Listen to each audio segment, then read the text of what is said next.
Good morning class 6th। I hope कि जो homework मैंने आपको दिया था एक्टिविटी टेबल नंबर 1.5 ये आपने कंप्लीट कर लिया होगा। जब आप इस टेबल को पढ़ेंगे तो आप देखेंगे कि अलग अलग एनिमल्स जो इसमें लिस्टेड हैं वो अलग अलग तरह का फूड खाते हैं। उसी के बेसिस पर हम एनिमल्स को 3 ग्रुप्स में या 3 पार्ट्स में क्लासिफाई कर सकते हैं। Animals which eat only plants or plants product, these are called herbivores। जो भी एनिमल्स सिर्फ प्लांट या प्लांट प्रोडक्ट्स खाते हैं उन्हें हम क्या कहते हैं? हर्बीवोर्स कहते हैं। There are some animals which eat other animals, जो दूसरे एनिमल्स का मीट खाते हैं या उन्हें मार कर खाते हैं, ऐसे एनिमल्स को हम कार्निवोर्स कहते हैं। And some animals which eat both plants and animals, और कुछ एनिमल्स ऐसे होते हैं जो प्लांट्स और एनिमल्स या मीट दोनों चीज़ें खाते हैं, ऐसे एनिमल्स को हम ओमनिवोर्स कहते हैं। तो हम कुछ एग्जाम्पल्स सोच सकते हैं इसके। ऐसे एनिमल्स जो सिर्फ प्लांट या प्लांट प्रोडक्ट्स खाते हैं, जैसे कि काऊ को आपने कभी नहीं देखा होगा कि वो मीट या फिश या एग खाए। वो हमेशा ग्रास खाती है, पत्तियां खाती है या प्लांट प्रोडक्ट्स ही खाती है। या फिर डियर, ऐसे एनिमल्स हर्बीवोर्स होते हैं।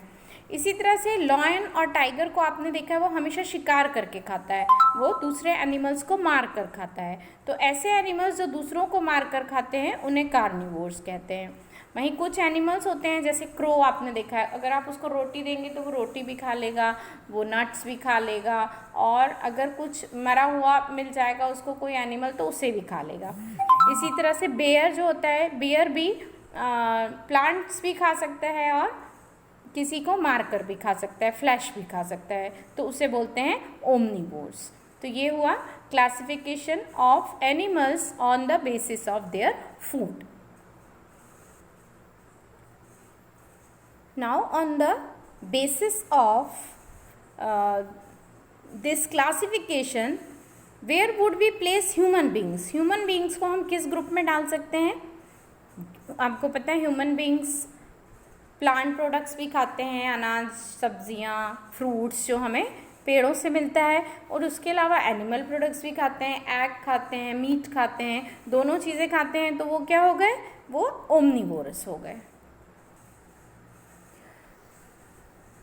Students, there are many people in our country, हमारे देश में या इस दुनिया में ऐसे बहुत से लोग हैं जिन्हें पेट भरकर खाना नहीं मिलता है, सफिशिएंट फूड नहीं मिलता है। और जबकि वहीं कई लोग ऐसे हैं, या हम में से भी कई लोग ऐसे हैं कि खाना फेंक देते हैं, छोड़ देते हैं, उसे वेस्ट करते हैं।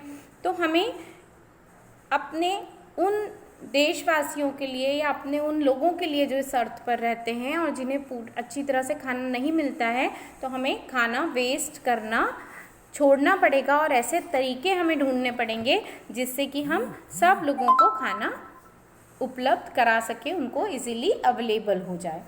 ऐसा हम कैसे कर सकते हैं? एक तो सबसे पहले आज से हमको अपनी फूड वेस्ट करने की आदतों को चेंज करना चाहिए, ताकि हम खाना बर्बाद ना करें, तो वो खाना किसी और के काम आ सके। सिर्फ अपने घर में ही नहीं, जब हम कहीं बाहर जाते हैं, पार्टीज़ में जाते हैं, तो भी हमको एक्स्ट्रा खाना नहीं लेना चाहिए। जितना हमको खाना है उतना ही लेना चाहिए, और दूसरों के लिए खाना बर्बाद करने वाली आदत हमको छोड़नी चाहिए। और कोशिश करनी चाहिए कि अगर हम किसी की मदद कर सकते हैं, उनको फूड अवेलेबल करा सकते हैं, तो हम उन्हें फूड दें। और इसी तरह से हमको अपने खेती के तरीके चेंज करने पड़ेंगे, नई नई टेक्नोलॉजी इस्तेमाल करनी पड़ेगी, जिससे हम ज़्यादा से ज़्यादा फ्रूट्स, वेजिटेबल्स और ग्रेन्स ग्रो कर सकें। इस तरह हम वेस्टेज ऑफ फूड रोक सकते हैं और शॉर्टेज ऑफ फूड को भी कम कर सकते हैं। तो this is your first lesson is completed today. I will send you exercises on the group. Take care, stay safe.